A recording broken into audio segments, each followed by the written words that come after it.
Bien, eh bien, nous allons attaquer cette deuxième table ronde qui a pour sujet maîtriser le foncier des boutiques.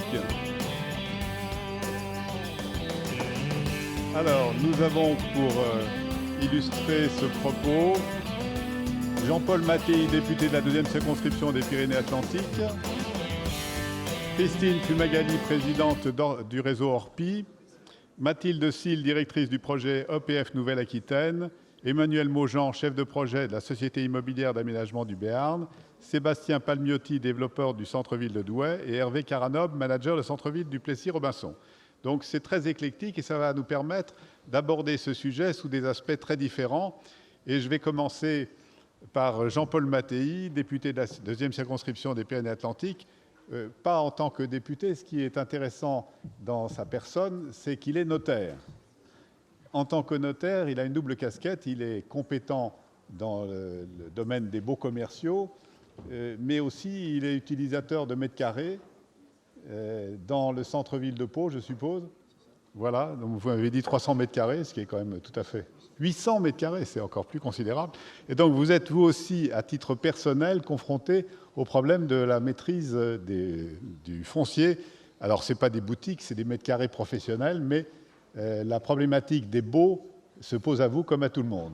Et donc j'aimerais que vous commenciez à nous parler justement de cette problématique et que vous posiez le problème, sachant qu'en plus vous êtes professeur de droit.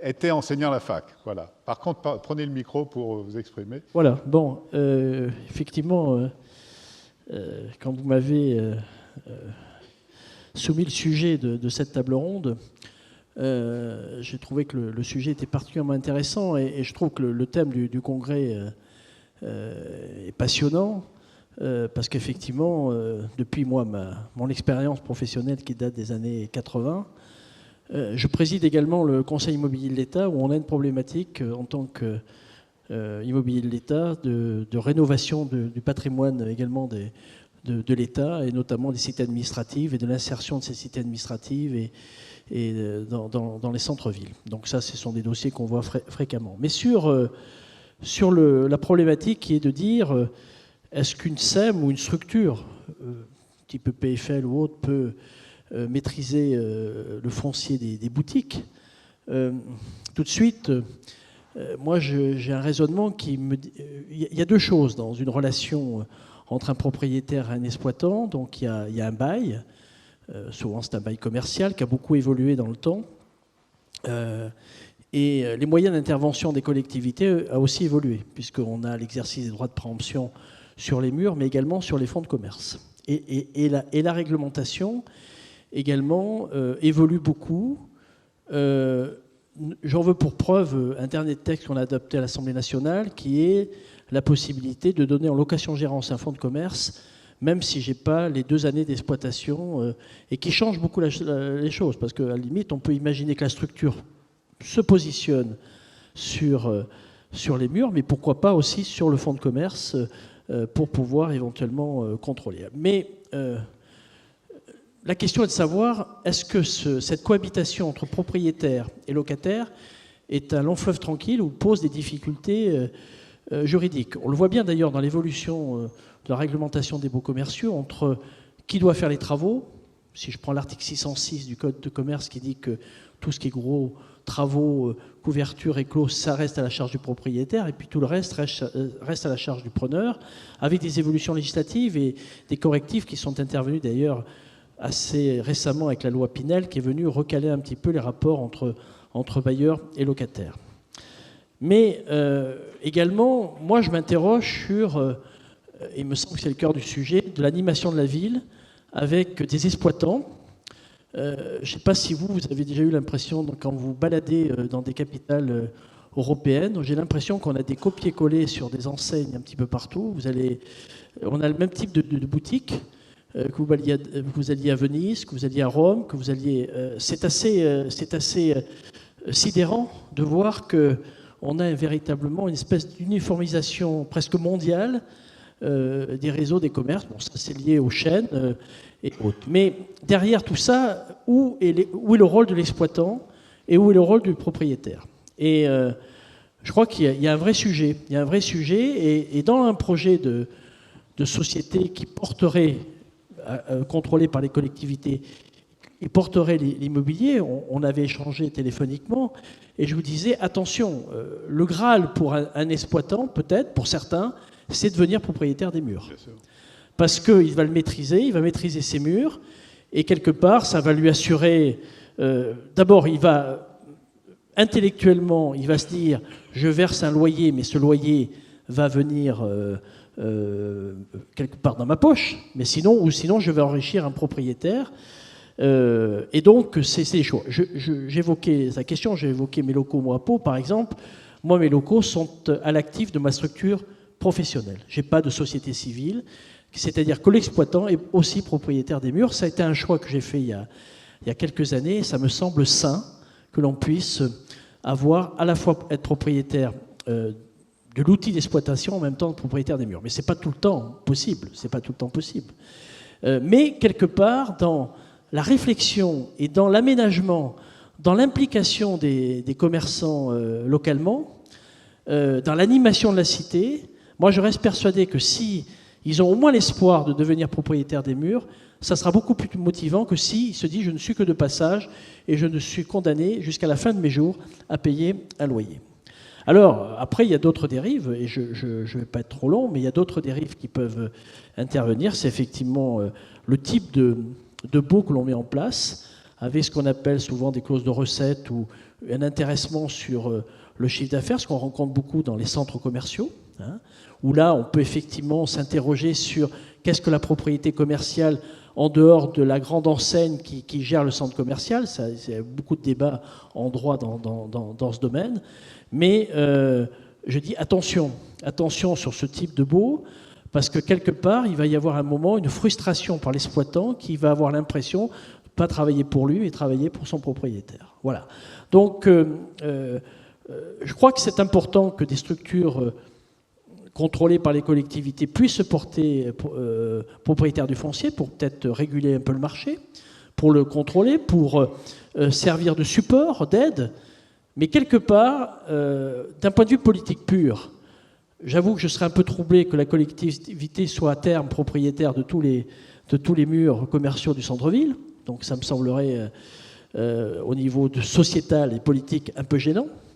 Et puis, il faut qu'on invente des solutions qui existent, hein, mais des solutions qui permettent quelque part à l'exploitant de pouvoir se dire peut-être un jour je pourrais devenir propriétaire. Alors après, effectivement, il faut contrôler la circulation de ces biens, si c'est à travers des sociétés et autres. Mais je pense que le législateur, on a déjà des mesures, peut comme ça contrôler pour éviter qu'on ait une concentration que de type de magasins et autres. Je sais que ça, c'est un risque. La diversité est importante dans un centre-ville. Voilà. Donc, c'est un sujet passionnant qui pose plein de problèmes juridiques, mais qu'on doit être capable de régler, mais que l'on doit, je crois, plutôt dans la démarche, être en totale transparence entre les objectifs des uns et des autres, à la fois de la collectivité, à la fois de l'exploitant. Merci beaucoup, mais les collectivités représentant l'intérêt général, ça leur donne, dans certains cas, le devoir d'intervenir, justement, parce que l'intérêt particulier peut être divergent par rapport à l'intérêt général. Oui, bien sûr, mais qu'est-ce que l'intérêt général en matière commerciale? Par exemple, la diversité. Oui, mais ça peut l'être aussi, mais ça existe aussi, mais c'est la limite très très ténue entre la propriété privée et puis le côté un peu collectif des choix. Donc l'exercice est compliqué. Je crois qu'il faut à la fois avoir une possibilité d'intervenir, mais en même temps de ne pas complètement crisper le marché et annihiler l'innovation et la créativité.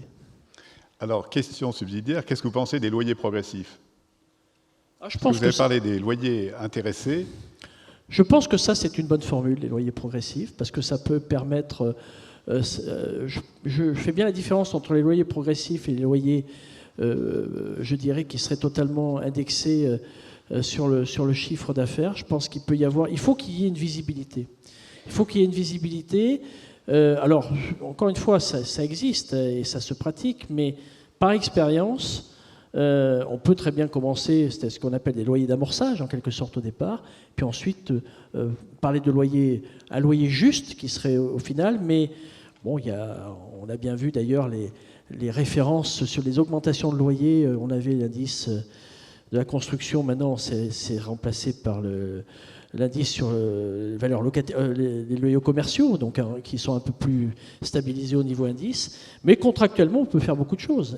Mais je crois que ce qu'il faut, c'est avoir une visibilité pour l'exploitant, à la fois effectivement pour le propriétaire, mais quelque part, il faut que les choses soient bien écrites et bien comprises par chacune des parties. À partir du moment où c'est formalisé dans un bail, avec justement le taux de progression du loyer, il n'y a pas de problème. Il n'y a pas de problème. Il n'y a pas de problème. Comme la possibilité de se porter acquéreur d'un bien dans le cas d'une promesse de vente qui serait adossée à un bail commercial. Là aussi, vous pouvez très bien écrire le futur. Absolument. Location avec option d'achat, on détermine au départ le loyer, puis le prix d'achat avec une date limite de levée d'option. Oui, parce qu'après, il ne faut pas tomber dans ce qu'on appelle le crédit bail immobilier, qui une certaine limite, notamment sur la capacité des collectivités à le pratiquer, puisque c'est quand même, ça relève du domaine du monopole bancaire dans certains cas, donc il faut faire assez attention, mais on a tout à fait des cadres juridiques tout à fait adaptés et qui permettent d'avoir effectivement une totale transparence. Merci, monsieur le député. C'était très clair, on voit que vous avez l'habitude d'enseigner.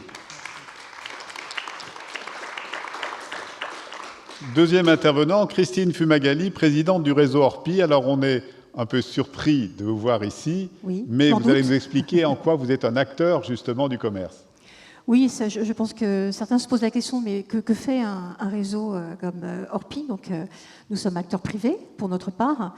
Et l'idée, c'est de pouvoir partager avec vous en quoi et pourquoi on est à même de créer des synergies avec les acteurs publics, ce que nous faisons déjà d'ailleurs au quotidien, tant sur la maîtrise du foncier que sur la dynamisation des centres-villes. D'ailleurs, nous sommes partenaires de centres-villes et nous y croyons donc très très fort. Alors, Orpi, nous avons des points forts pour cette synergie, c'est d'être déjà le premier réseau en France, puisque nous sommes leaders. Alors, on dit 1250 agences sur l'ensemble du territoire, que ce soit dans l'Hexagone ou dans les DOM.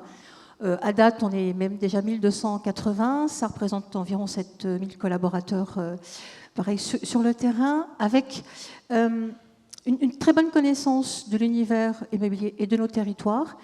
Nous sommes tous des acteurs engagés.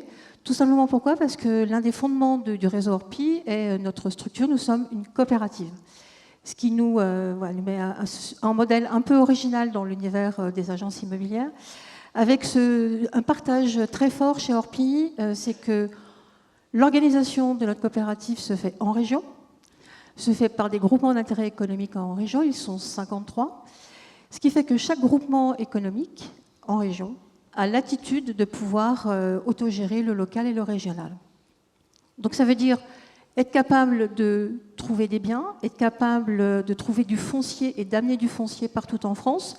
Et pourquoi partout? Parce que l'une des particularités de notre réseau, c'est que nous partageons un fichier commun. J'en discutais donc à table ce midi en expliquant que ce soit à Lille, Dunkerque, Marseille, Lyon, on est capable d'amener du foncier et d'amener des biens, et que quelqu'un qui souhaite s'installer quelque part en France, on est capable de le dire chez nous, aucun problème, on va vous amener cette capacité à trouver à la fois foncier et biens. Et puis on a un historique très fort avec ces 50 ans d'histoire et cet ancrage en région qui fait qu'on connaît bien tous en tant qu'acteurs locaux. J'ai pour habitude de dire que chez Orpi, avant d'être agent immobilier, on est commerçant de proximité. Parfois, pour certains d'entre nous, depuis plusieurs générations, puisque 50 ans, ça fait des générations et ça fait des générations de clients, et qu'on connaît très bien à la fois les zones de chalandise, mais à la fois les territoires, et que notre intérêt à nous, c'est que les cœurs de ville, les centres-villes dans lesquels on se trouve, dans lesquels on a tissé effectivement notre histoire, on est capable de les revitaliser. Merci, mais vous avez peut-être une illustration à nous proposer. Oui, une illustration. Nous avons notamment donc un confrère dans la commune de Montluçon qui a a eu à un moment une prise de conscience de cette désertification de la ville et de cette ville qui pourtant était très animée est devenue pas une ville morte, mais une ville effectivement sans animation particulière, notamment à l'occasion des fêtes de fin d'année. Et cette prise de conscience lui a tout simplement amené l'idée de reconstituer donc une association au départ de commerçants, mais association qui s'est ouverte, qui est beaucoup plus large, puisqu'aujourd'hui, ils sont 150 adhérents. Il y a aussi bien des commerçants, il y a bien sûr des professions libérales, mais il y a aussi des salariés, des résidents de la commune de Montluçon, qui travaillent et qui réfléchissent avec des pôles et des domaines d'activité, certains sur l'animation, certains sur l'urbanisme, et qui sont force de proposition et qui ont réveillé la ville. Donc nous sommes, encore une fois, des acteurs engagés au quotidien. Merci. Parlez-nous de votre outil de géomarketing. Oui, c'est vrai que Orpi est peut-être plus connu sur sa partie résidentielle et habitation, c'est-à-dire qu'on est connu comme étant un réseau de transactionnaires, donc plutôt spécialisé en vente destinée aux particuliers. Mais nous avons également d'autres activités. Nous sommes également gestionnaires locatifs, syndic de copropriété et également très fortement installés dans le commerce et l'entreprise, ce qui s'appelle aujourd'hui Orpi Pro. L'avantage d'avoir l'ensemble de ces activités permet de pouvoir nous adresser notamment à notre clientèle et aux collectivités locales sur les deux spectres, c'est-à-dire à la fois le particulier et à la fois le commerce. Je m'explique. Vous avez quelqu'un, un acteur économique comme un boulanger ou un restaurateur qui veut venir s'installer dans un centre-ville. Il y a effectivement la partie commerciale, mais il y a également la partie habitation. Il va falloir loger cette personne, loger ses collaborateurs, loger sa famille. Donc nous sommes capables, de par nos métiers, de par notre diversité, capables de répondre à l'ensemble du spectre. Et en commerce et entreprise, puisque nous portons nous très fort l'innovation chez Orpi, et nous sommes également partenaires d'incubateurs en France, on en a parlé dans l'atelier précédent, nous avons des outils qui nous permettent de géocaliser de façon intelligente les zones. Nous sommes également capables aujourd'hui, il faut le savoir, de savoir quel est le meilleur commerce pour tel emplacement dans telle commune, qui peut être un atout très fort en termes de gestion dans les communes, quand on parle de gestion intelligente de sa commune, et également de gérer quelque chose qui est une vraie problématique, c'est la notion de vacances. Quand je dis de vacances, c'est de vacances d'habitation, de vacances locatives, qui parfois peut être dramatique dans les centres-villes. Donc nous avons des outils spécialisés dans ces domaines, dans ces univers. Donc nous sommes de vrais partenaires de la réflexion des acteurs publics sur comment on redynamise et également comment on amène ce foncier, comment on amène les biens. Et nous croyons très fort également à un développement de l'immeuble mixte, parce que pour nous, on ne peut pas raisonner que commerce. Il y a effectivement les commerces en pied d'immeuble, mais on a également ce qu'il y a au-dessus. On a également les activités bureaux, on a également l'habitation. Et que le fait d'être multi-activité sur les deux spécificités de clients, à la fois les acteurs privés, mais également les acteurs commerce et professionnels, voilà, on est convaincus et on l'a prouvé, on le prouve encore, qu'on est capable d'être un vrai acteur pour vous tous. Et alors, vous êtes d'autant plus convaincu d'être un commerçant parmi les autres que vous m'avez dit, lorsqu'on a préparé cet atelier, que Orpi était prêt à monter au capital des sociétés d'économistes qui s'approprieraient justement le foncier. Mais oui, l'avantage d'être une coopérative, c'est que nous raisonnons région, avec les fameux 53 groupements d'intérêt que nous avons en région. Donc nous descendons très bas, bien sûr, sur les territoires et en local. Et étant coopérative, chaque groupement, chaque associé est juridiquement et financièrement complètement indépendant. Et nous avons une force financière en local avec ces GIE, donc avec ces groupements d'associés, qui peuvent monter jusqu'à 80 associés présents en région, capables d'investir et de s'investir également dans notre métier, mais également financièrement dans ces sociétés d'économie mixte. Nous y croyons fort et je sais qu'il y a une part là, de capital qu'il est possible de voir dans le montage de ces structures et nous sommes prêts à aller jusque-là. D'ailleurs, nous avons actuellement sur la commune de Blois une étude qui se fait donc, pour l'intégration d'une SEM à Blois. Merci beaucoup, on peut vous applaudir. Merci. Donc je pense que maintenant, beaucoup d'entre nous vous verront sous des yeux différents, voilà, et comme un partenaire. Maintenant, je passe la parole à Madame Mathilde Sil, directrice de projet de l'OPF Nouvelle-Aquitaine. Alors, on a beaucoup parlé au niveau de l'appropriation du foncier des sociétés d'économie mixte, mais il y a d'autres outils qui sont disponibles et vous allez nous en présenter un. Bonjour, Oui. merci beaucoup. Effectivement, les établissements publics fonciers sont un outil de plus dans la corde, dans l'ensemble des leviers d'action qui sont à disponibilité des collectivités. Un outil dont on entend de plus en plus parler, puisque depuis le début de la matinée, je pense que c'est la première fois qu'on parle quasiment à toutes les tables rondes de l'action d'un EPF en accompagnement du projet d'une collectivité. Donc c'est la preuve aussi de la place que prennent peu à peu ces outils qui sont à disposition de toutes les collectivités du territoire quasiment. Vous en avez la cartographie ici, puisqu'il existe une quarantaine d'établissements publics fonciers en France, qu'ils soient d'État, c'est le cas de celui de Nouvelle-Aquitaine, ou établissements publics fonciers locaux, pour une partie d'entre eux, ceux qui figurent en orange sur cette carte. Alors les établissements publics fonciers, leur mission, c'est de porter le foncier, c'est-à-dire acheter, gérer, préaménager et céder des fonciers avec pour objectif d'en décharger au maximum la collectivité, c'est-à-dire de permettre à la collectivité de mener son projet en la déchargeant de la pesanteur financière que représente l'acquisition du foncier. Continuez, allez-y. Oui, je vous en prie. Alors les établissements publics fonciers, je parle particulièrement pour ceux de l'État, ont deux missions principales, on va dire éloignées du commerce a priori, qui vont être avant tout de produire du logement, de produire du foncier pour permettre l'aménagement de logements sur le territoire, et puis également de travailler sur la reconquête des friches industrielles, des friches de tout type.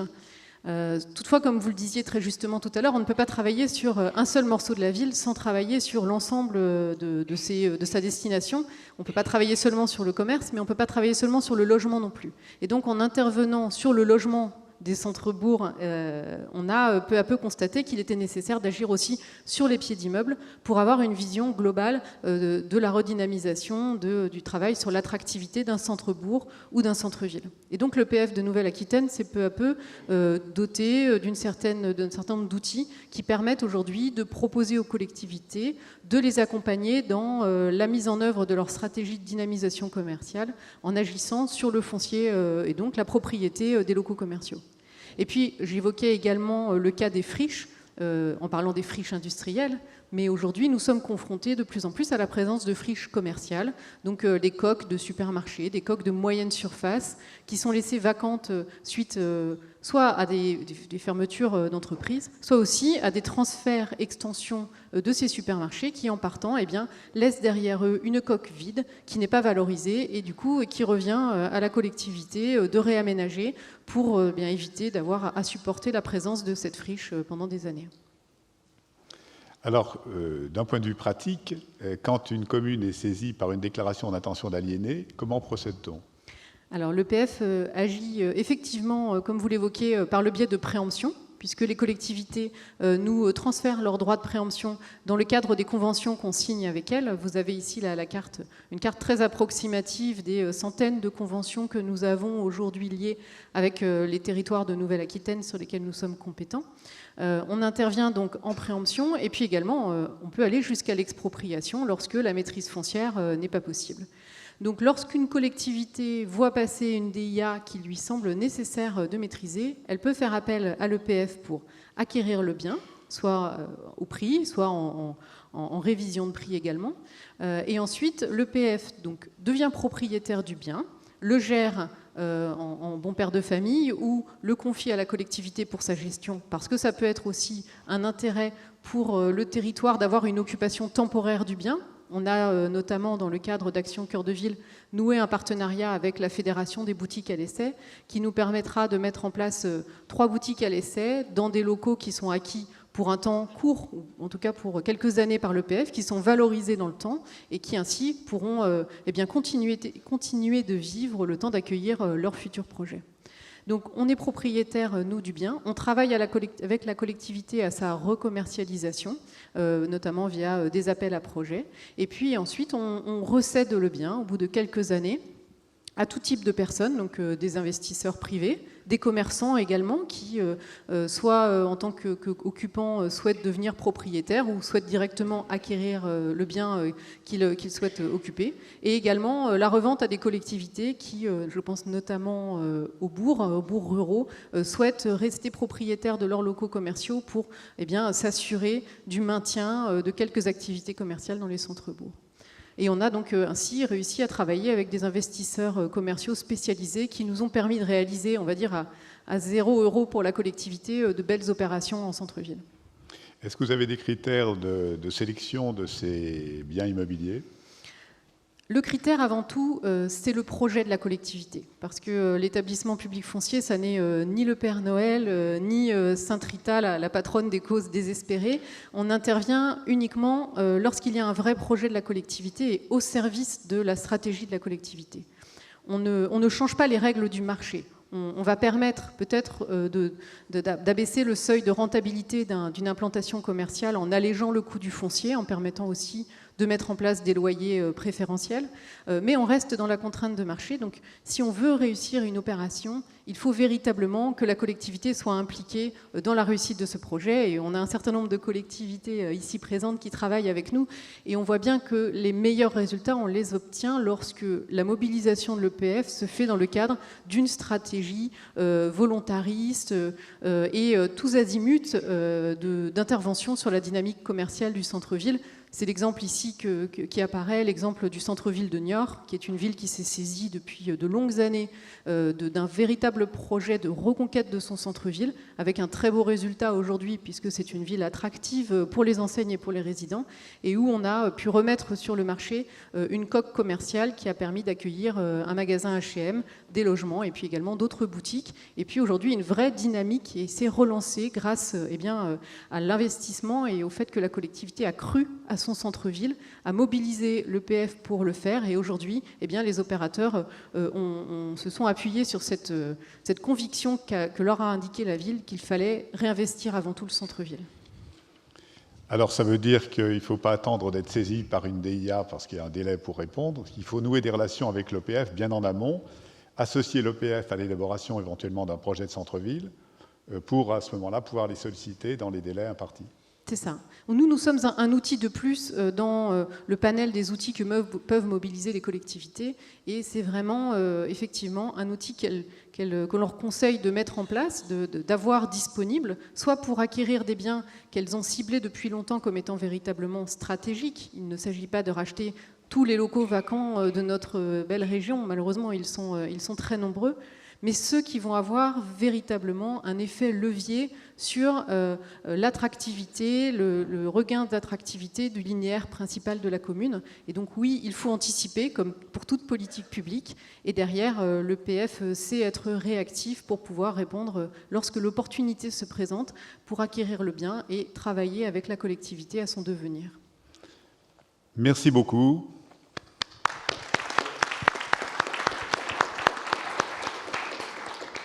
Alors on va remonter un peu au nord avec la ville de Douai et Sébastien Palmiotti, qui est développeur du centre-ville de Douai.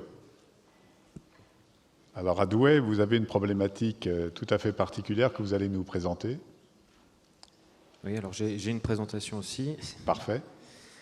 Alors voilà, moi je vais vous présenter un peu un exemple d'intervention en régie sur les immeubles commerciaux.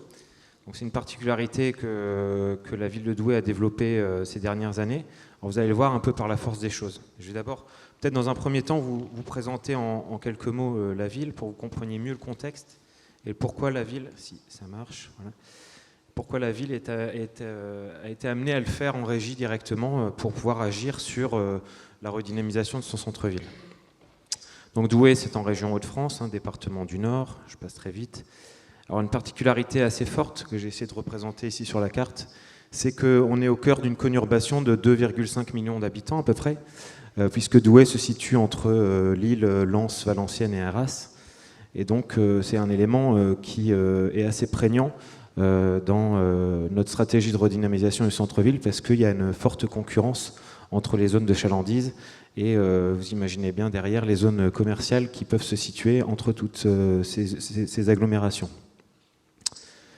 Donc, comme beaucoup d'agglomérations, Douai est encerclée par des grandes zones commerciales, et notamment celle que j'ai mis en plus grand, celle de Noyelles-Godault, que vous voyez ici à l'ouest, qui est une zone commerciale de niveau régional, qui est en plein développement aujourd'hui, et malgré des démarches judiciaires de la ville et de l'union commerciale, le groupe Auchan a eu gain de cause et a pu réaliser son extension.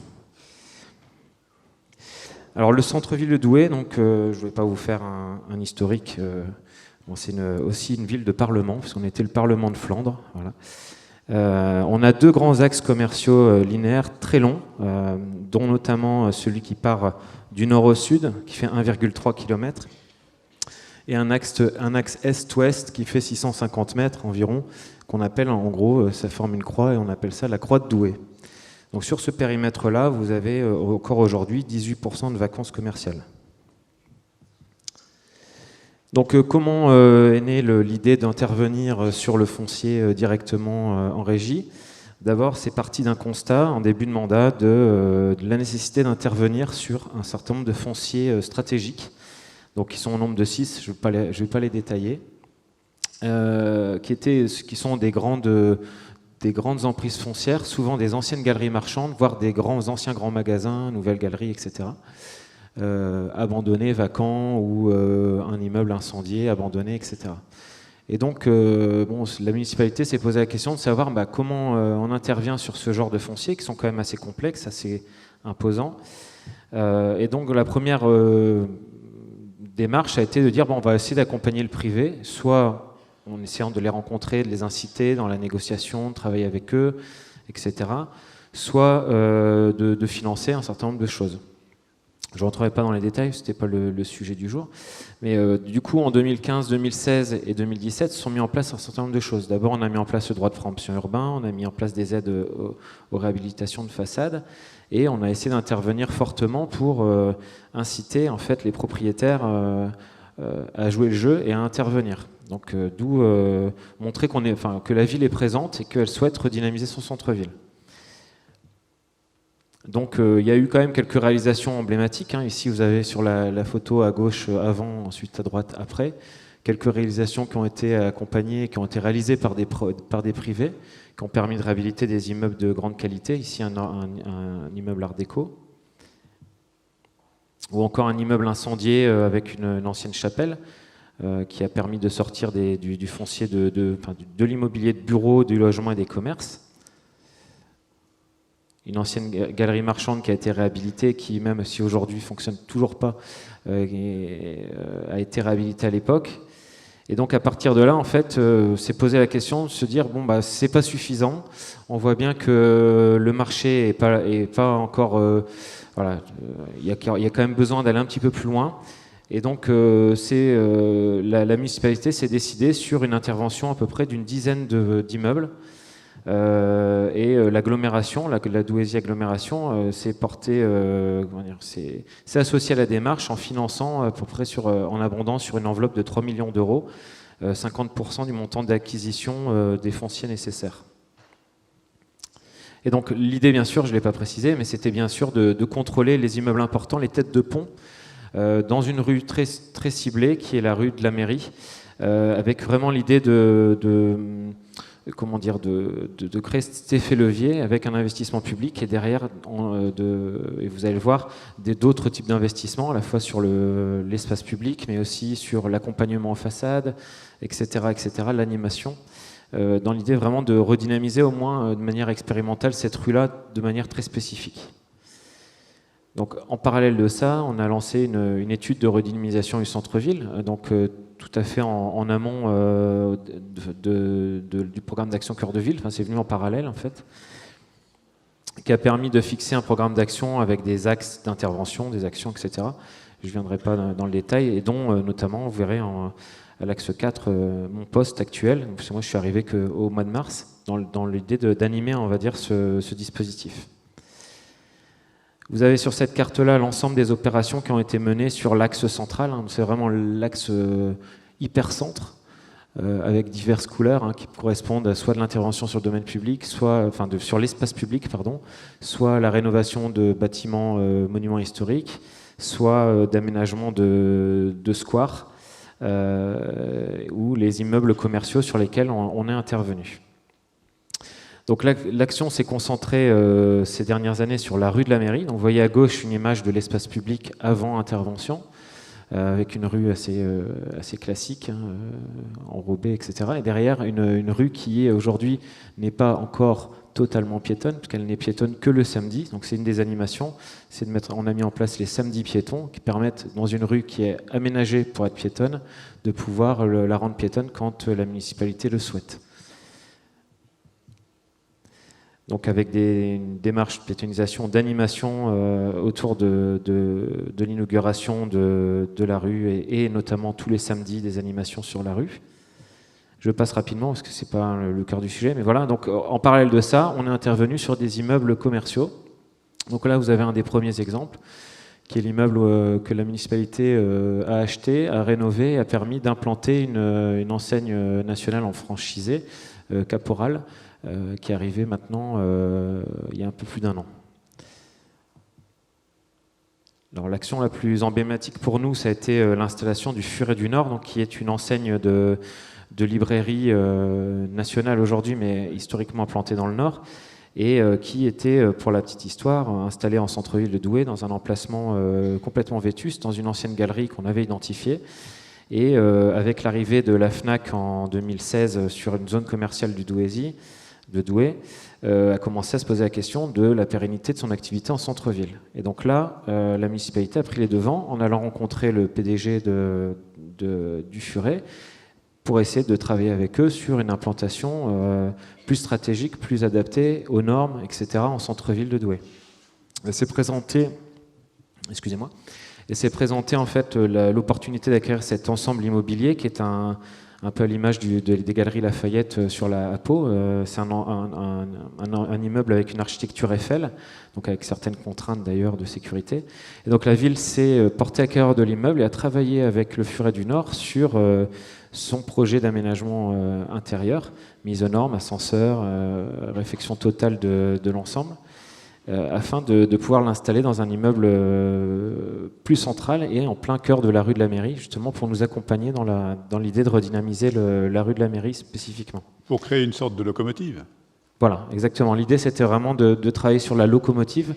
On savait bien qu'aujourd'hui, sur les immeubles qu'on avait qu'on avait acheté, le Caporal ou le magasin de vêtements indépendants n'était pas suffisant pour redynamiser la rue. Donc, s'est présenté cette opportunité-là. Donc, ce qui est aujourd'hui le Furet du Nord de Douai était le dernier Furet du Nord en termes de chiffre d'affaires de France. Et aujourd'hui, il est dans le top 5. Vous voyez l'immeuble sur la droite, la photo d'avant-après. Ça a été une grosse rénovation. Ils ont augmenté de 50% la taille de la surface de vente. Et aujourd'hui, c'est pour nous réellement une locomotive qui nous a permis de garder le Furet du Nord en centre-ville, qu'il ne parte pas en zone commerciale, et en même temps de réhabiliter un bel ensemble immobilier en cœur de ville. Et qui est propriétaire? La ville. C'est la ville. Donc la ville a acheté, a rénové, et ensuite on a un bail classique 369, bail commercial, avec un loyer. Mais on est parti sur un loyer progressif à N+1, N+2, N+3 pour accompagner l'installation de ces nouveaux commerces. Bon, là c'est un peu différent. Et donc on a un tarif marché tout à fait classique. Aujourd'hui, la municipalité n'est pas partie dans l'idée de revendre derrière le foncier, mais peut-être que la question se posera à un moment ou à un autre. Aujourd'hui, on souhaite maîtriser le foncier de la rue pour justement pouvoir agir, le cas échéant, sur la diversité commerciale de la rue. Et dernier exemple, qui a ouvert même un peu avant le Furet d'ailleurs, qui là est né d'une opportunité. En fait, on a eu un chef qui travaillait dans un restaurant étoilé de la métropole lilloise qui voulait s'installer sur Douai et qui cherchait un local. Et donc, on est parti sur un accompagnement, là aussi, dans un immeuble remarquable, avec une architecture tout à fait intéressante. Et on a donc là aussi rénové l'immeuble totalement et on a installé derrière le restaurant qui aujourd'hui a ouvert 2 restaurants, donc un gastronomique et un bistronomique. Offre qu'on n'avait pas en centre-ville. Et donc, dans le cadre de notre volonté de diversifier un peu l'offre, ça permettait de travailler sur quelque chose de plus haut de gamme, notamment juste en face, on a la 4e plus grande cour d'assises, cour d'appel de France. Donc c'était l'opportunité justement de leur offrir une belle offre de restauration. Alors autour de ça, bien sûr, il n'y a pas eu que ça, mais ça je vais passer plus vite.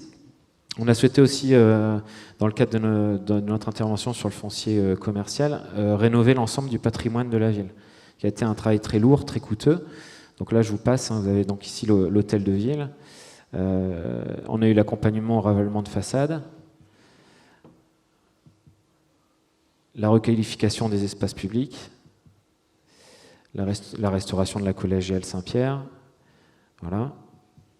Et donc aujourd'hui, on est passé à une nouvelle étape, et là, on va passer sur une... donc en fait, on a été amené à intervenir. Pourquoi? Parce que nous, on n'a pas de SEM, et on n'avait pas une agglo aménageuse sur ces questions-là.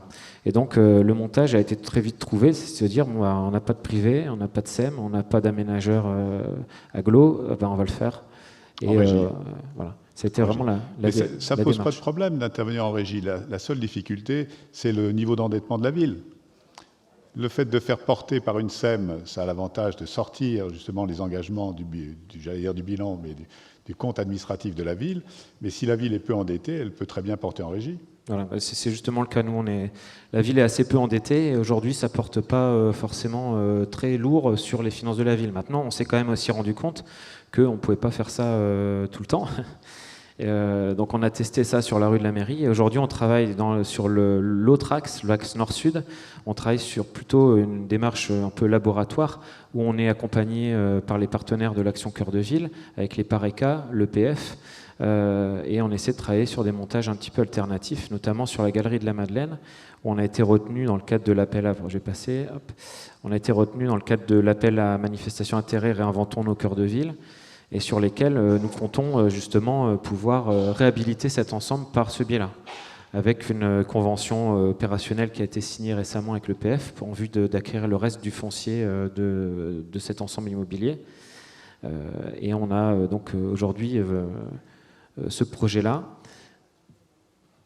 Et sur le projet ici donc de réhabilitation du square du Dauphin, également, c'est un gros projet pour nous, puisque c'est le plus gros projet du mandat, 4 millions d'euros d'investissement. Là, on est accompagné financièrement par l'État et la région, qui nous cofinancent une bonne partie de l'opération, avec l'idée de recréer un espace public de qualité, piéton, retournement des terrasses. Et donc là, on accompagne les... Oui, alors parlez-nous du retournement des façades. Ce que vous m'avez expliqué. Alors oui, la particularité de cette opération, c'est que nous accompagnons les commerçants sur le retournement de leur façade. Pourquoi? Parce qu'en fait, cette place, ce square du Dauphin, il est en arrière de la place d'Armes, donc de la place principale. Et donc, historiquement, forcément, les commerçants étaient tournés vers la place d'Armes. Sauf que les commerçants de la place d'Armes de ce côté-là sont côté nord. Et autant dans le sud, on cherche l'ombre quand il fait chaud, autant nous, on cherche le soleil quand on en a. Et donc, on s'est dit, bon, bah là, on va profiter de le réaménagement de ce square pour accompagner les restaurateurs et bars qui sont côté Place d'Armes, les accompagner dans le retournement de leur façade pour qu'ils puissent créer une terrasse côté ensoleillé. Alors, accompagner, ça veut dire quoi? Alors, accompagnement, c'est...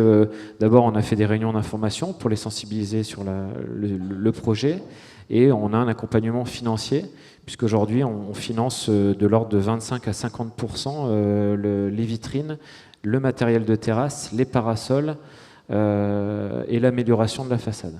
Voilà. L'idée, c'est vraiment d'être concomitamment à l'ouverture de ce square, qui est prévu pour fin d'année, d'avoir ce retournement effectif et pouvoir réanimer cette place, que d'en faire un parking délaissé où on avait des problématiques de squat, d'alcoolisation, de déchets, etc., d'en faire un vrai espace public qualitatif où on pourra avoir des belles terrasses ensoleillées et des spectacles, une aire de jeu pour les enfants, etc. etc. Voilà. Et pensez-vous maintenant que vous avez su créer une dynamique qui incite les investisseurs privés à s'intéresser au commerce? Alors, on ne pense pas, puisque aujourd'hui, nous, l'objectif, c'est justement de les réintéresser. Aujourd'hui, ce n'est pas encore tout à fait le cas, mais on commence à avoir des contacts intéressants avec des investisseurs qui seraient prêts à étudier, à travailler sur le sujet, Parce qu'on voit bien que nous, les limites de l'exercice, c'est qu'on ne pourra pas le faire pour toute la ville. On l'a testé sur la rue de la Mairie. Aujourd'hui, on a un taux de vacances qui est assez faible dans la rue de la Mairie. Je vous disais tout à l'heure 18% de vacances. Là, on est descendu en dessous des 10% de vacances dans cette rue. Aujourd'hui, la première partie de la rue, on n'a plus qu'une cellule vacante qui correspond à une problématique foncière très particulière. Mais tout le reste de la rue est plein. Donc aujourd'hui, l'objectif à partir de 2020, ça va être de travailler sur l'axe principal qui est l'axe rue de Bélin, la Madeleine, Saint-Jacques, qui est beaucoup plus complexe, avec des plus grosses problématiques de vacances, des fonciers beaucoup plus importants, puisqu'on a quand même des cellules qui vont jusqu'à... On a des cellules commerciales de l'ordre de 300 à 1200 mètres carrés, voire 1500 mètres carrés, voilà, vacants en centre-ville. Donc c'est là la problématique est beaucoup plus lourde, et on a besoin d'un accompagnement beaucoup plus fort, et donc on espère justement pouvoir être accompagné par du privé là-dessus. Merci, bravo, félicitations.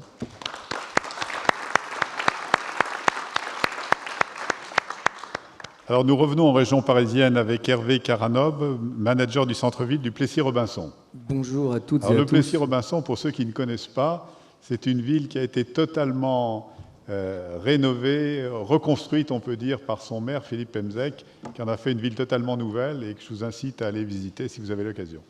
On vous accueillera comme il faut, aussi bien qu'à Pau. Bonjour à toutes et à tous. Donc, je suis Hervé Caranob, je travaille pour la SEM du Plessis-Robinson qui s'appelle la SEM Pro. Je vais dans un premier temps vous expliquer ce qui nous a amené à avoir une stratégie sur le foncier du commerce. Ensuite, je vais vous expliquer ce qu'on a fait et comment ce système a évolué, puisque nous avions mis au point cet outil il y a une quinzaine d'années maintenant. Et donc, on a 15 ans d'expérience d'utilisation d'un outil de gestion de foncier et d'acquisition, et voire de vente de foncier de commerce. Donc, le Plessis-Robinson, rapidement, donc petite ville du sud-ouest des Hauts-de-Seine. Je vous montre quelques images là. En fait, on a une ville qui... Je vais faire court sur cette partie-là, mais il faut que vous compreniez le contexte. À gauche, vous avez un terrain de foot. À droite, vous avez le centre-ville. Tout ça, c'est le même endroit. Il s'est passé 15 ans à peu près entre les deux. On n'avait pas de centre-ville, en fait, au Plessis-Robinson. Donc, avant de le mettre en mouvement, on l'a construit. Et donc, dans ce centre-ville, on a réalisé à peu près 35 boutiques, un parking, une crèche, enfin tout un tas d'équipements.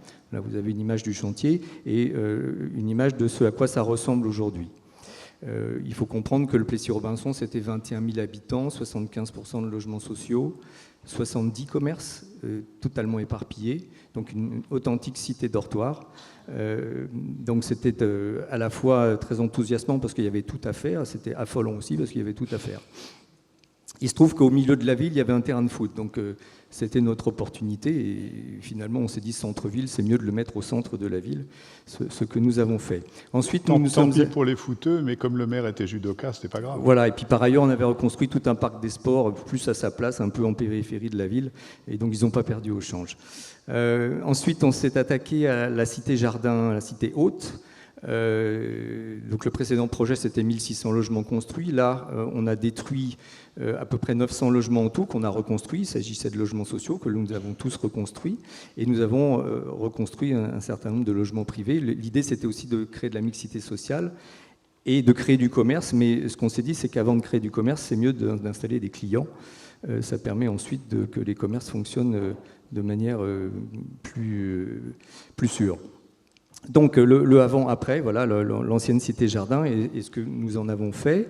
Là vous avez une photo de la halle du marché en construction, 35 boutiques, 1800 logements à peu près, un parking public, etc. Enfin les équipements habituels. La grosse différence entre ce projet-là et le précédent, c'est que là on a tout construit en 3 ans. L'autre projet, on a mis à peu près 15 ans à le réaliser. Voilà à quoi ça ressemble aujourd'hui. Cet ensemble, ça représente à peu près 12 000 m² de commerce, de pieds d'immeubles. Et donc on s'est dit assez rapidement, il va falloir qu'on maîtrise les choses, autrement on va se retrouver avec que des agences bancaires, des assurances, des opticiens, des coiffeurs et tout un tas d'autres choses qu'on ne veut pas forcément avoir. On a un vrai besoin exprimé par les habitants, il faut qu'on y réponde. Et donc on a retourné les choses dans tous les sens jusqu'à arriver à la conclusion que si on était propriétaire, eh bien au moins on aurait la maîtrise de la première affectation. Et donc nous avons créé une filiale de la SEM Pro sous la forme d'une SAS, une SASU pour être tout à fait précis, puisque l'actionnaire unique est la SEM Pro. la SEMPRO ayant elle-même pour actionnaire principal la ville du Plessis-Robinson et son président étant par ailleurs le maire du Plessis-Robinson.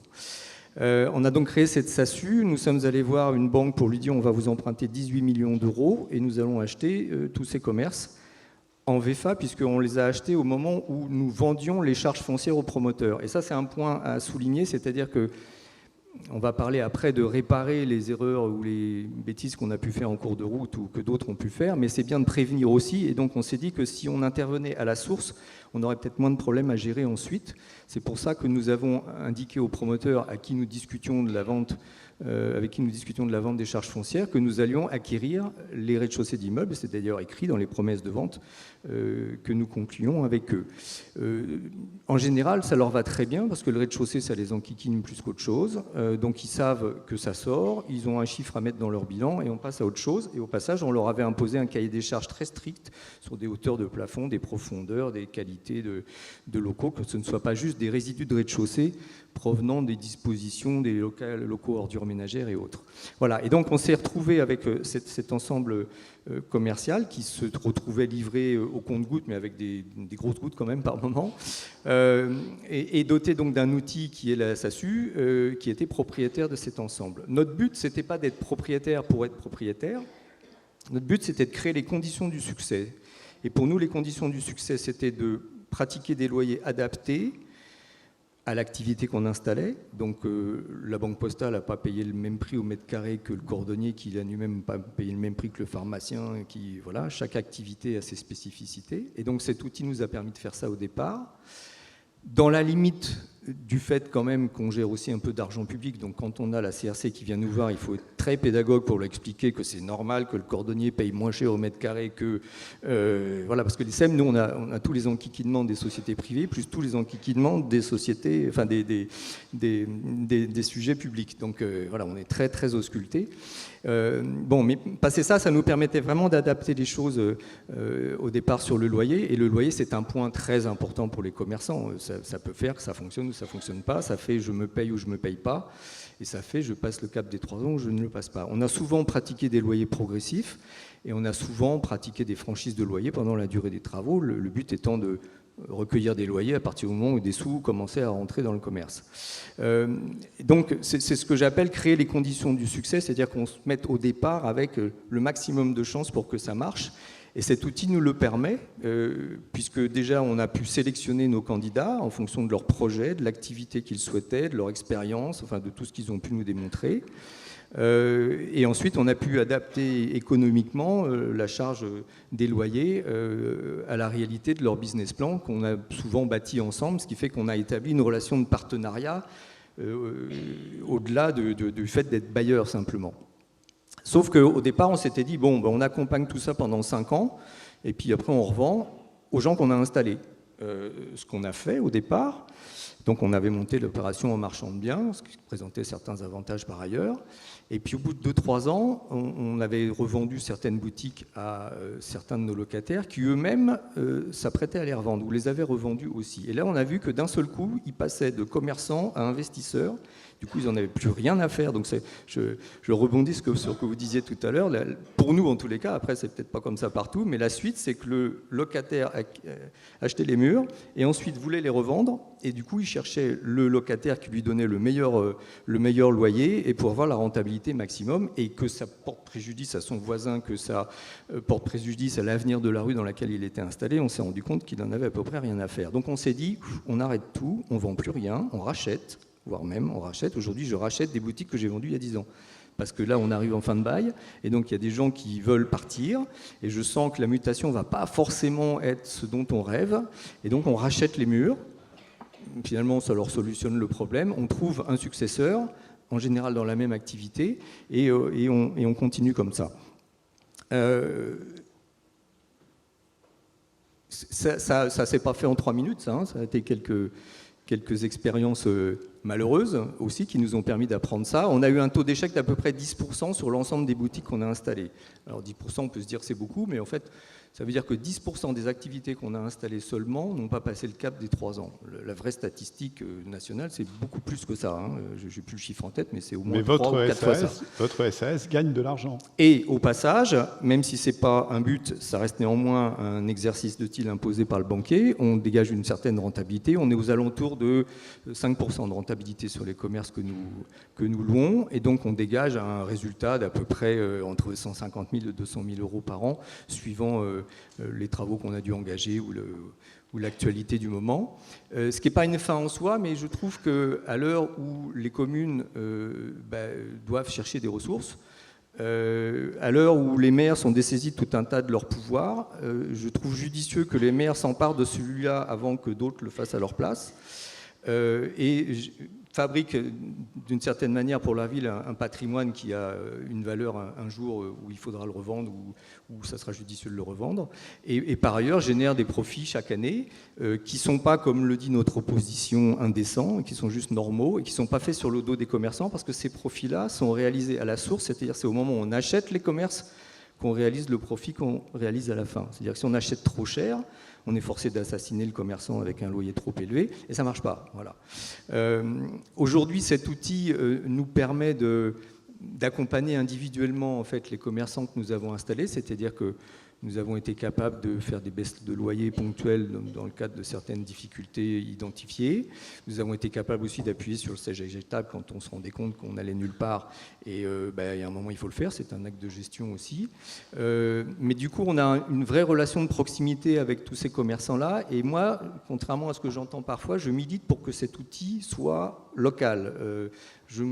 Personnellement, je ne crois pas à quelque chose qui se trouverait au niveau d'une communauté d'agglo, voire d'un département, qui piloterait tout ça d'un peu loin, parce que je pense que, enfin, c'est pas que je pense, c'est que je le vérifie tous les jours, derrière tout ça, il y a des histoires humaines qui ont besoin d'être connues pour savoir où on va, avec qui on y va et comment on y va, et que plus on s'éloigne, et plus on perd ça de vue. Donc je pense que c'est important que cet outil soit local. Ça n'empêche on peut inventer des systèmes de mutualisation de financement, par exemple, ou d'accès à des financements qui ne sont pas très compliqués à obtenir, par ailleurs. Hein. Il suffit d'avoir, en l'occurrence, nous, c'est la SEM. La SEM est plutôt en bonne santé, la ville aussi. La ville est caution à hauteur de 50% de nos emprunts, donc franchement, le banquier, il ne transpire pas beaucoup. Hein. Quand on vient le voir, il est assez détendu. D'ailleurs, il nous a prêté 18 millions d'euros en blanc sur un projet sur lequel on avait juste notre bonne réputation, c'est tout, quoi. Donc, si ça avait été si risqué que ça, il n'y serait pas allé avec nous. Et donc, ça permet d'avoir un accompagnement personnalisé. Et donc, s'il est personnalisé, à mon avis, il faut qu'il soit local. Voilà. Et vous vouliez nous parler d'une réussite Alors oui, là, j'ai un exemple. Je ne suis pas allé trop loin. Voilà. Juste rapidement, en fait, c'est un exemple, mais je pourrais vous en citer une centaine, puisqu'on a dû installer une centaine de boutiques. Mais celui-ci, c'est un des derniers. Et en fait, Boîte à Meux, c'est une boutique qui s'est installée il y a 3 ans sur le cœur de ville. Cette boutique où il est installé, précédemment, c'était un primeur. Et à côté, vous voyez un boucher. Enfin, vous voyez mal, mais la boutique noire qui est à côté, c'est un boucher. Sauf qu'à l'origine, c'était un seul local qui ne nous appartenait pas. Il avait été acquis par un investisseur privé qui avait installé dedans un primeur, conformément à nos attentes. Donc jusque-là, tout allait bien. Sauf que le primeur a tenu 4 ans, et puis il a mis la clé sous la porte. Et puis, on se rendait compte que la boutique était trop grande et que jamais un primeur arriverait à fonctionner sur 160 ou 180 mètres carrés. Ce qui paraît évident maintenant, mais voilà, on apprend en faisant. Et donc on a acheté ces murs. L'investisseur n'était pas forcément d'accord au départ, mais il a fini par se plier à notre discours, qui était le suivant. Il était propriétaire d'autres murs dans la rue, et on lui a dit, si vous mettez n'importe quoi ou si ce commerce n'est jamais occupé, à moyen terme, c'est pas bon pour vos autres commerces, parce que cette rue va descendre en qualité, en attractivité, et donc vous jouez contre votre propre camp. Donc nous, on peut vous soulager de ce fardeau, pour que vos autres murs se portent mieux, et on va prendre en charge ce système. Voilà. Et donc on a acquis ces murs, on a séparé cette boutique en deux, toujours grâce à la SASU. On a séparé cette boutique en deux, on a fait des travaux une partie des travaux pour installer le boucher, qui a d'ailleurs lui acquis les murs à cette occasion-là, 1 an après avoir commencé à les louer, et il se trouve être toujours propriétaire, et a revendu un autre boucher, donc tout va bien.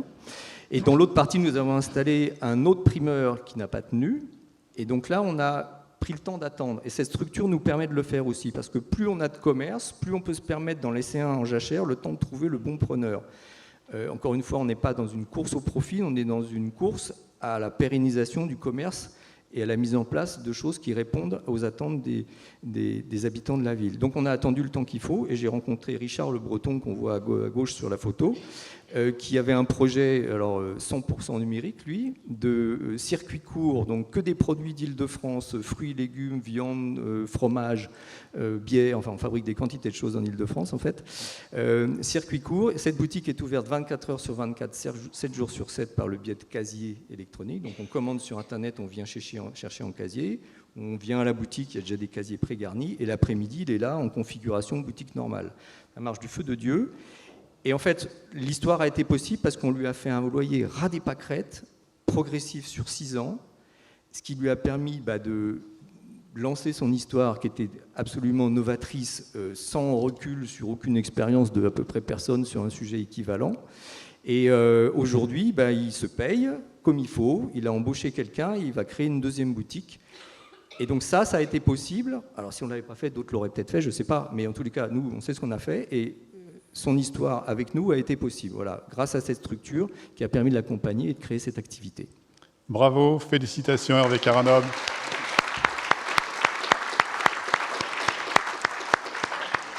Et on va finir par où on a commencé, c'est-à-dire par le Béarn, avec Emmanuel Maujean, chef de projet de la Société immobilière d'aménagement du Béarn.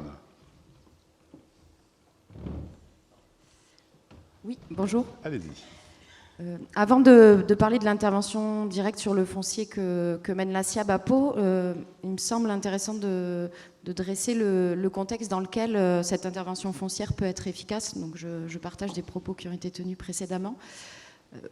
Pour moi, cette intervention, elle peut intervenir uniquement dans le cadre d'une volonté affichée de mener un projet et d'intervenir. Donc c'est un portage politique, hein, bien sûr, communiqué. Parce que si on ne donne pas envie, quel que soit le thème, on n'amènera pas grand monde et on n'obtiendra pas beaucoup de résultats, ça me semble essentiel. C'est aussi rassurer les acteurs déjà en place, les professionnels de l'immobilier, les commerçants, etc. C'est vraiment le socle pour moi préalable à toute intervention. On a parlé ce matin de sécurité, propreté, c'est aussi une façon d'afficher cette volonté. À partir de là, on a besoin de s'appuyer sur une stratégie qui peut être définie à l'échelle du territoire, du centre-ville, par thème, par secteur géographique. Et cette stratégie, elle s'appuie sur une très bonne connaissance du territoire, parce que si on veut réinvestir un secteur, il faut bien le connaître, sa zone de chalandise, son type de clientèle, par exemple. Ça me semble essentiel pour pouvoir définir une vision, un plan d'action et savoir où on veut aller, comment, et le faire savoir. C'est uniquement à partir de là, en connaissant bien aussi son écosystème, qu'on peut avoir des actions efficaces. Autour des interventions foncières, on a aussi, je vais passer très rapidement parce que ça a été un petit peu évoqué, toutes les actions parallèles qui contribuent à cette redynamisation. Donc sur le domaine public, on a pu le mener sur la rue des Cordeliers, qui est la rue qui avait été définie comme prioritaire pour la reconquête, redynamisation commerciale, rénover l'espace public, l'éclairage, travailler l'éclairage, intervenir sur les espaces publics autour de cette rue commerçante, puisqu'il faut aussi des lieux de pause, des espaces pour les enfants qui sont prescripteurs. Le EDAS qui a été réhabilité a donné lieu à l'installation d'un ascenseur qui donne sur la rue qu'on souhaitait redynamiser. En parallèle, les interventions sur le domaine privé, la rénovation de l'habitat, les habitants étant des clients, la rénovation des façades, les devantures, augmenter les subventions, enfin prévoir des subventions sur la rénovation des devantures. Dans cette rue des Cordeliers, elles ont été majorées pour accompagner la redynamisation. C'est pour moi à partir de là qu'une intervention foncière peut être utile, efficace, intéressante. Alors comment procédez-vous ? Ce qui me semble, c'est que l'intervention foncière, c'est pas uniquement acquérir et porter des murs, c'est connaître les locaux, connaître les murs. Donc dans cette rue, on a passé du temps à connaître chaque local, en particulier les locaux vacants, et qualifier cette vacance. Ça faisait partie du plan d'action. Quelle surface, quel état, qui est propriétaire, est-ce que c'est à louer, à vendre, à quel prix, pour avoir une très bonne connaissance de l'offre immobilière. À partir de là, pour moi, la première intervention foncière, c'est d'essayer de mettre en lien l'offre et la demande. En fait, tout simplement, quand on crée du lien entre les porteurs de projets et les locaux disponibles, on favorise la réappropriation des lieux, notamment cette rue qui n'était pas du tout demandée. On avait atteint quand même 41% de vacances en 2015, avait l'atout d'avoir des murs très abordables. Donc on a réussi à convaincre des commerçants de s'y installer et d'acheter leurs murs. Grâce au prix qui était pratiqué dans la rue. On accompagne aussi de façon très poussée les porteurs de projets, c'est ce qui nous a permis d'avoir des belles enseignes, jusqu'à les accompagner dans les difficultés avec l'immeuble voisin, la copropriété, Bâtiments de France, les autorisations. J'en profite pour souligner que pour ouvrir une boutique, il faut 3 autorisations différentes qui dépendent de codes différents. Il me semble que c'est un petit peu lourd pour les services et pour les porteurs de projets. C'est peut-être une piste au moins d'expérimentation dans le cadre d'Action Cœur de Ville pour faciliter l'implantation des porteurs de projets. Parce que le temps des autorisations des travaux, ce n'est pas forcément le temps du commerçant qui a une trésorerie à gérer, une enseigne à convaincre. Et dans cette rue des Cordeliers, vous avez acheté vous-même? Oui, voilà, tout à fait. Ensuite, on a aussi été vers des acquisitions, alors différentes sortes d'acquisitions. Des acquisitions stratégiques sur des locaux inadaptés de type galerie. On avait une galerie qui ne fonctionnait plus du tout, dans laquelle on a été acheter une quinzaine de cellules, une par une, des petites cellules, dans l'optique de mener un projet global d'une ou 2 cellules de taille plus importante. Ce n'est pas un projet qui est réalisé aujourd'hui, mais sans cette intervention, sans cet affichage de volonté d'intervention, les 4 enseignes qui se sont installées dans la rue, enseignes nationales, parce qu'on a eu des indépendants aussi, ne seraient jamais venus. Ça a contribué à les convaincre de croire en l'avenir de... Ça a servi de levier. Exactement. On est aussi intervenu sur des locaux vacants à rénover. On a installé dans un de ces locaux la maison de l'habitat. C'était une volonté de la collectivité. Donc quand vous dites que vous intervenez sur des locaux vacants à rénover, c'est vous qui assurez la rénovation? Voilà, on achète, on rénove, on mène les travaux, soit coquille vide, c'est-à-dire brute, soit un aménagement plus poussé si c'est nécessaire. Pour moi, c'est vraiment du sur-mesure, ce type d'intervention, selon les cas de figure. Donc on a un local qu'on a rénové entièrement pour accueillir la maison de l'habitat de la collectivité, pour qu'elle contribue aussi à amener des flux. On a un local qu'on a rénové entièrement pour tester un concept type boutique à l'essai. Et on a d'autres locaux qu'on a été chercher. 2 locaux étaient bloqués par une succession vacante. Donc on a accompagné et suivi de très près le travail du notaire qui avait en charge cette succession, parce que ce n'est pas un sujet simple. Et les locaux étaient devenus la propriété de gestion des domaines privés, des domaines à Bordeaux. Donc on a été chercher ces locaux, on les a achetés. Et pour cela, on avait déjà des porteurs de projets, donc on n'a pas réalisé de travaux, on leur a revendu directement à prix coûtant, et les 2 cellules sont aujourd'hui ouvertes.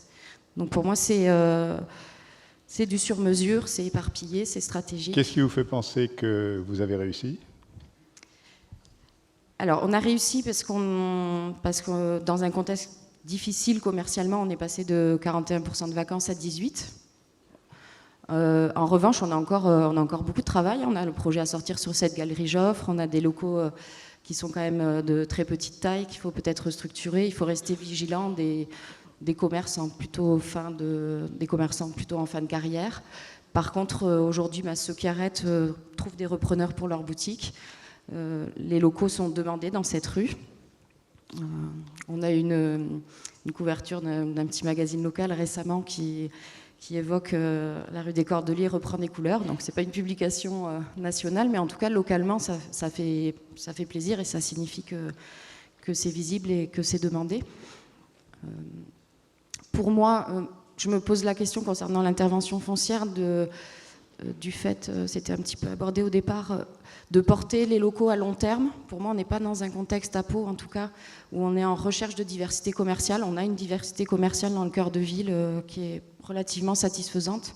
Donc on est plus de passage pour réactiver et remettre sur le marché. Aujourd'hui, il n'y a pas d'optique de conserver les locaux. Et ça, je pense que ça dépend vraiment de la ville, du contexte que vous avez pu connaître qui était complètement différent. Je pense que ça dépend de ce qui existe. Nous, on a une rue plutôt d'indépendants, même les enseignes sont portées par des indépendants. Il y a une grande diversité. J'ai entendu parler de la rue des cadeaux parce que c'est très varié. On a une librairie, du sportwear, on a beaucoup de choses différentes. En revanche, concernant l'action sur le foncier, il me semble qu'il nous manque aujourd'hui quelques outils. Si on avait eu un local important, stratégique, vide, bloqué, par exemple par un propriétaire qui n'a aucune volonté ni de le louer, ni de le vendre, mais dans un immeuble en bon état, on n'a pas d'outils pour intervenir, pour venir prendre la maîtrise foncière. Ou en tout cas, c'est pas affiché officiellement dans les textes. Donc on a ce cas de figure dans la rue Joffre, dans une autre rue du centre-ville qui va très bien. Mais on a un local qui est vacant et bloqué depuis très longtemps, qui présente très mal. Pourtant, il est grand, il est très intéressant, bien placé. Ah, je suis pas très douée en technologie. Merci. Voilà, c'est ça.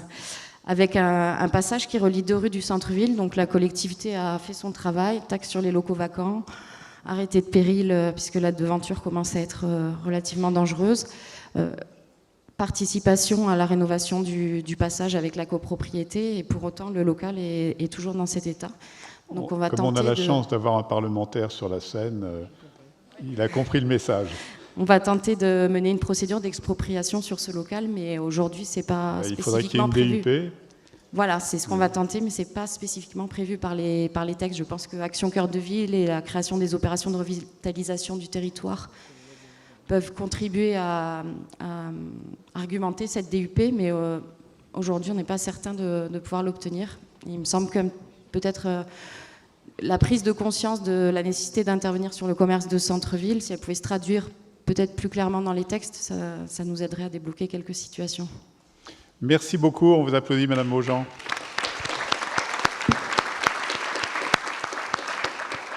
Donc c'est un atelier très intéressant. Pourquoi? Parce qu'on a vu qu'au niveau de l'intervention foncière, il y avait de multiples outils et qu'ils avaient tous leur intérêt et qu'ils s'adaptaient à la problématique de chacun. Donc vous n'avez que l'embarras du choix, devenez propriétaire. Merci à tous.